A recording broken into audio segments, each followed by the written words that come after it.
Good morning সকলকে। আশা করি তোমরা সব ভালো আছো। আমার এই দেখো সকালে একবার রান্নাটা হলো, মেয়েটা খেয়ে যাবে। ভাত হলো, আলু সেদ্ধ হলো, আলু পোস্ত হলো। এই দেখো আটা মাখছি। আলু ভরা পরোটা করে দেবো, টিফিন নিয়ে যাবে। আর এই দেখো মেয়েটা খাচ্ছে। এই দেখো ওকে আলু পোস্ত, মাছ ভাজা আর ডাল সেদ্ধ করে দিয়েছি, খাচ্ছে। আর দেখো তোমাদের দাদা ওই রুমে বসে আছে, ফোন দেখছে। আমাদের গোপু সোনার পুজো করে দিয়েছে আমাদের মেয়েটা।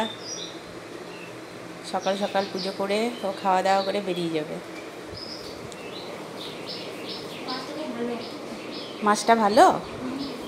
আচ্ছা, এখন রুই মাছগুলো ভালো পাওয়া যাচ্ছে, টাটকা। বেশ, ওকে টাটা। আমি এখন আলু ভাজা পরোটাটা বানাই।